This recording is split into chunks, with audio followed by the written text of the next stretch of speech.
बदली, बदला सारा संसार। अगर कुछ नहीं बदला तो बैगा जनजाति का भाग्य। अनूपपुर के संरक्षित बैगा जनजातियों के लोग आज भी मूलभूत सुविधाओं से वंचित हैं, जहां सड़क, बिजली, पानी की सुविधा उपलब्ध नहीं है। जिले के किरपानी गांव के लोग मतदाता तो हैं, लेकिन सरकार की जो विकास योजना है वो गांव तक अभी तक नहीं पहुंच पा रही।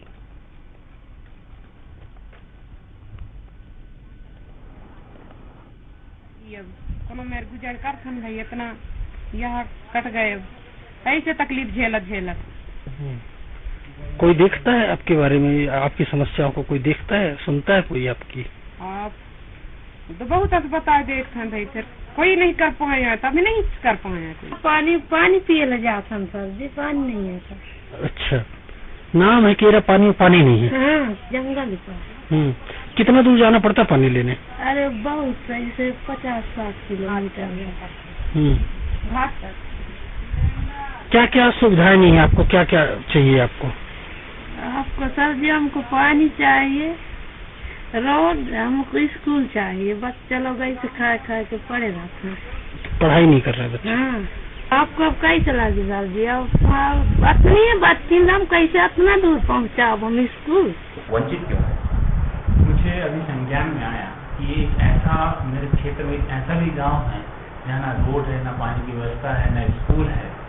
यदि ऐसा कोई गांव है मेरे क्षेत्र में, मैं उस गांव का भ्रमण करके सारी समस्याओं को दूर करने की कोशिश करूंगा कि वहाँ हम रोड के लिए कुछ व्यवस्था कर सकें, पानी की व्यवस्था कर सकें, शिक्षा के लिए हम कुछ कर सकें। साथ में अभी जो सरकार की योजनाएं चल रही हैं, उन योजनाओं को उन हितग्राहियों तक पहुँचा सकें, ये मेरा प्रयास रहेगा। इस वक्त हम पहुंचे हैं दुर्गम रास्तों से गुजरकर अनूपपुर जिले के केरापानी गांव पे। ये बैगा आदिवासियों का गांव है। आप देख सकते हैं मेरे पीछे झोपड़ी बनी हुई है, यहाँ पे लोग निवास करते हैं।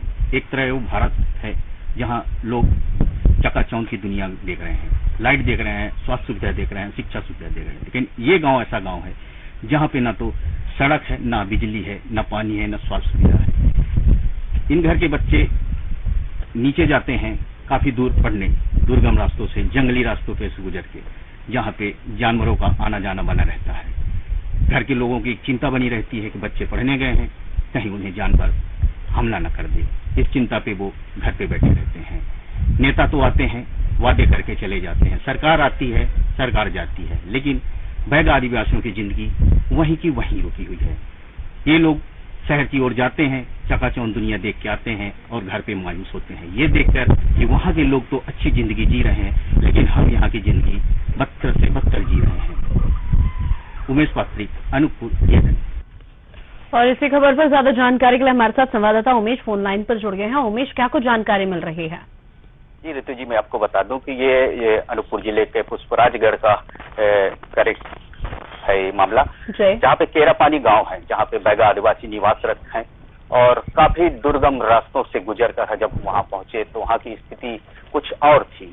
एक तो 21वीं सदी का भारत ये है और एक 21वीं सदी के भारत वो है, जहाँ पे बैगा आदिवासी निवासरत हैं, जिनकी जाति आज विलुप्त होते जा रही है, जिनका कोई किसी को किसी से किसी लेना देना नहीं है, ना ही किसी समाज का कोई ठेकेदार है, ना ही जनप्रतिनिधि है और ना ही सरकार के कोई नुमाइंदे, जो उनकी जो भी चीजें होती हैं, स्वास्थ्य सुविधा हो, चाहे सड़क हो, चाहे पानी सुविधा हो, चाहे बच्चों की पढ़ाई की सुविधा हो, वो कुछ भी नहीं है वहाँ पे।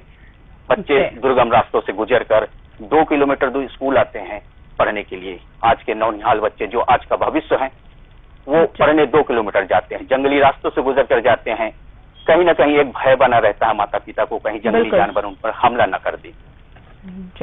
उमेश, ऐसे में आपने इस दौरान पूरे बैगा जनजाति का जो क्षेत्र है वहां का निरीक्षण किया और इससे पहले भी हमने बैगा जनजाति की जो खबरें उठाई उसमें लगातार हमने यही देखा कि आज की सदी में अगर भारत आजाद हो भी गया है, लेकिन बैगा जनजाति अभी भी कब्जे में है, वो आजाद नहीं हुई है, क्योंकि जो मूलभूत सुविधाएं होती हैं, बिजली, पानी, शिक्षा, इस तक का जो लाभ है अभी तक बैगा जनजाति को नहीं पहुंचा। और जाहिर सी बात है कि ये लोग किसी अधिकारी पढ़े लिखे होते नहीं है, तो ऐसे में अधिकारी प्रशासन को अपनी समस्या से खुद अवगत नहीं करा सकते। कहीं ना कहीं ये लोग खुद मीडिया का सहारा या फिर अधिकारी जिम्मेदारों के एक उनके ऊपर ही निर्भर होते हैं। लेकिन ऐसे में अभी तक बैगा जनजाति का किसी भी तरह का कोई विकास नहीं हुआ। आज की सदी में भी वो मूलभूत सुविधाओं से वंचित है। क्या किसी अधिकारी या जिम्मेदार ने खुद आकर यहाँ पर आके जांच नहीं किया, निरीक्षण नहीं किया मौके का?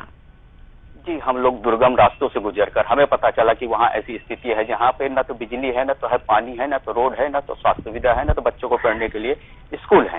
तो हमने ये जानने की कोशिश की, दुर्गम रास्तों से गुजरकर हम बहुत मुश्किल से उस मोहल गांव तक पहुंचे जहां पर बैगा आदिवासी निवासरत हैं। वहां की स्थितियां देख के हम खुद चौंक गए कि एक 21वीं सदी का भारत है वहां है जहां हम लोग निवास करते हैं, और 21वीं सदी का भारत ये है जो लोग निवास कर रहे हैं। तो कहीं न कहीं आदिवासी हैं, पढ़े लिखे नहीं हैं, और वो अधिकारियों से बोल नहीं पाते, अपनी बातें रख नहीं पाते हैं, और आदिवासी उसका फायदा उठाते हैं। आपको बता दूं कि वहां पे प्रधानमंत्री आवास योजना तक का उनको लाभ नहीं मिला, और न ही उज्ज्वला योजना गैस की लाभ मिला। वो कहते हैं कि हमको इसके बारे में कुछ पता नहीं है। जब हमने सचिव से बात की, सचिव का कहना है कि ये पात्रता ही नहीं रखते। अब बताइए, पात्रता नहीं रखते, कौन सा ऐसा आदमी है जो पात्रता रखते हैं? किस टाइप के लोग पात्रता रखते हैं? अधिकारी, नेता आते हैं, नेता चले जाते हैं, नेता आते हैं 5 किलोमीटर दूर आते हैं, क्योंकि उनके तक पहुंचने के लिए 4 से 5 किलोमीटर दूर ऊपर जाना पड़ता है दुर्गम रास्ते से। वो नहीं आते हैं, अपने नुमाइंदे भेजते हैं कि आप आ जाइए। उनको एक लालच दिया जाता है कि हम कुछ काम करेंगे। वोट लेने के बाद ना तो वो जाते हैं, ना तो आते हैं। इस तरह का कोई मूलभूत सुविधाएं नहीं दी जाती उनको।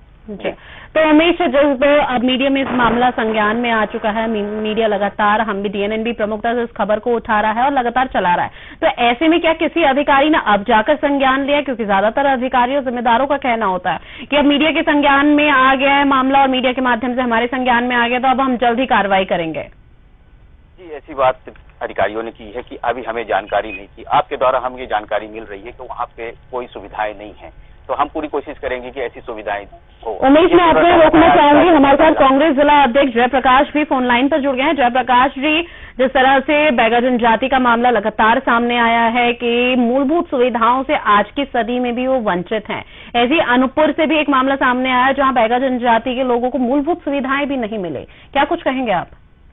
बिल्कुल, ये बात सही है कि 15 वर्षों से भारतीय जनता पार्टी की सरकार में उन लोगों तक सुविधाएं नहीं पहुंच पाई। हमने अपने चुनाव के दौरान इन जनजातियों के बीच में जाकर के यह वादा भी किया था कि हम आपको कांग्रेस की सरकार आने पर करेंगे, और ऐसा प्रयास भी कर रहे थे। लेकिन आपको मालूम होगा कि जिस तरह से भारतीय जनता पार्टी के लोगों ने प्रदेश के 22 विधायकों को खरीदा और सरकार पलटी, उसमें एक हमारा भी विधायक है, उसके कारण से वो सुविधाएं वहां तक अभी नहीं पहुंच पाई। और हम फिर प्रयास करेंगे कि अगर हमारी सरकार आती है और नहीं भी आती है तो हम जिला प्रशासन से इस मामले में निवेदन करेंगे कि वहां पर उनको मूलभूत सुविधाएं उपलब्ध कराई जाए। लेकिन जब अगर देखा जाए, आप जिस तरह से कह रहे हैं कि सरकार इधर उधर हुई, ये तो बाद में हुई ना, कभी ना कभी तो आपकी सरकार थी। उस दौरान आप लोगों ने किस तरह की सुविधाएं या फिर योजनाएं चलाई? क्योंकि वहां के लोगों को तो योजनाओं के बारे में पता भी नहीं है कि क्या कुछ योजनाएं केंद्र सरकार या राज्य सरकार की तरफ से उन लोगों को दी जा रही है। नहीं, अभी हम देख रहे थे कि जब 15 महीने की हमारी सरकार थी, कांग्रेस के विधायक कोतमा और पसराजगढ़ में लगातार इन जनजातियों के बीच में जाकर के और शासन की योजनाएं उन तक पहुंचाने का प्रयास कर रहे थे। लगातार जिला प्रशासन पर दबाव बनाया था। उसी का परिणाम था कि पिछले 1 साल में सबसे अधिक बार अनूपपुर जिला कलेक्टर और जिला पंचायत के तत्कालीन CO सरोदन सिंह जी, जो पसराजगढ़ के सुदूरवर्ती क्षेत्र है जहाँ पर इन जनजातियों के लोग ज्यादा मात्रा में रहते हैं, उन्हीं को ज्यादा समस्या है, वहां पर लगातार दौरे किए थे और उनकी योजनाएं बना करके जा रही थी। लेकिन अब अभी की स्थिति आपके सामने है। तो जयप्रकाश जी, आपको नहीं लगता कि जिस तरह के मामले निकलकर सामने आ रही है, इस तरह की खबरें सामने आ रही है कि आज की 21वीं सदी में भी बैगा जनजाति जो मूलभूत सुविधाएं होती है, सिर्फ एक झोपड़पट्टी में रह रहे हैं, उसमें भी ना शौचालय है, ना कुछ है, ना पानी आ रहा है, ना समस्या, और लगातार समस्या पे समस्या है। ऐसे में कहीं ना कहीं जिम्मेदारों पर सवाल निशान तो जाहिर सी बात है कि खड़े होते हैं। बिल्कुल होता है। आदिवासी परियोजना, आदिवासी उप परियोजना में करोड़ों अरबों रुपए के बजट आते हैं, लेकिन जिम्मेदार लोग उसका सही ढंग से पालन नहीं कर रहे हैं, सही काम नहीं कर रहे हैं, उससे सुविधाएं इन लोगों तक नहीं पहुंच पाई। जबकि सबसे ज्यादा जरूरत इन्हीं लोगों को, क्योंकि सामने के क्षेत्रों में जहाँ सामान्य वर्ग के लोग रह रहे हैं वहां पर सुविधाएं मिल रही हैं, आ रहा है, लेकिन जो जंगल पहाड़ में सुदूर क्षेत्रों में बसे हैं उनके तक ये योजनाएं पहुंचना चाहिए। शासन की ये जिम्मेदारों की जवाबदारी है और उसको करना चाहिए।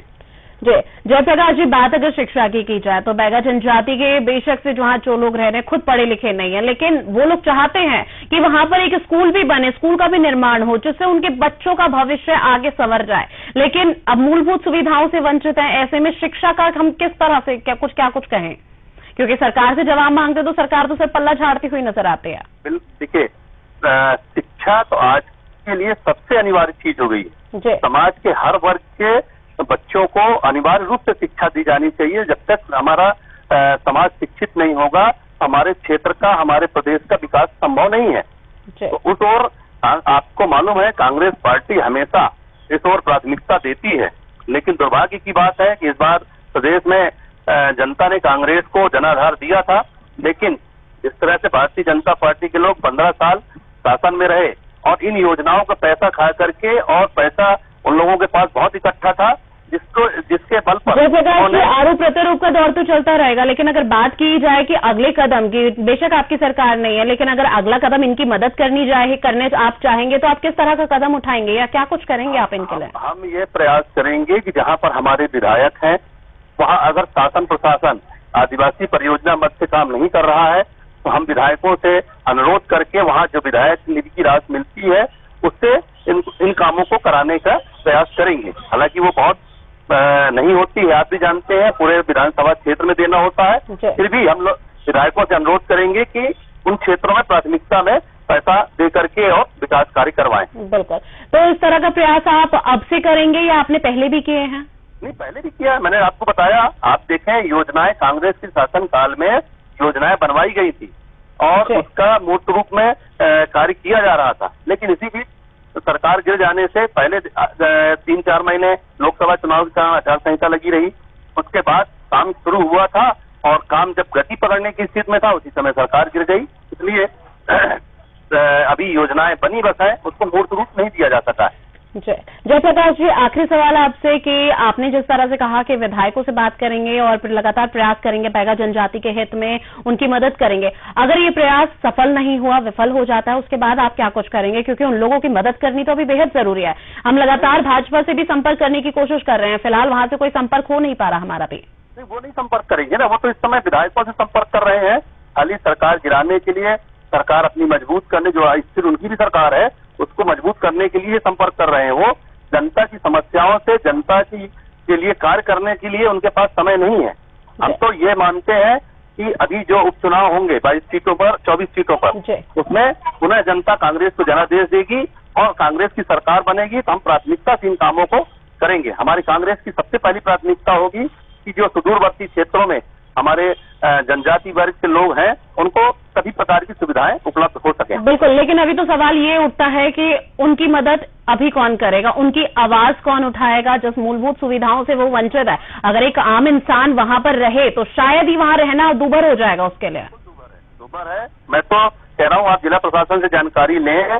हमारे पुष्पराजगढ़ के विधायक, क्योंकि पुष्पराजगढ़ में ही ज्यादा जनजाति के लोग हैं और सुदूरवर्ती जंगल पहाड़ में है, उन्होंने कई नल जल योजनाएं, स्कूलों के प्रस्ताव यहाँ से बना करके और शासन की ओर भेजा था, है ना। तो इनके पास प्रस्ताव पड़े, स्वीकृत करें उनको, उन्हें सुविधाएं मिलेंगी। और नहीं होता है तो उसके लिए हम अभी तो उपचुनाव की तैयारी है, उपचुनाव के बाद हम इन क्षेत्रों में जा करके और उनके अधिकारों के लिए हम लोग लड़ाई लड़ेंगे। चलिए जयप्रकाश जी, आपका हमारे साथ जुड़ने के लिए बहुत शुक्रिया। तो आपको बता दें कि समय बदल गया है, परिस्थिति भी बदल गई है, लेकिन संसार नहीं बदल पाया, क्योंकि अगर कुछ नहीं बदला तो जो बैगा जनजाति हैं उनके हाल अभी तक बेहाल है।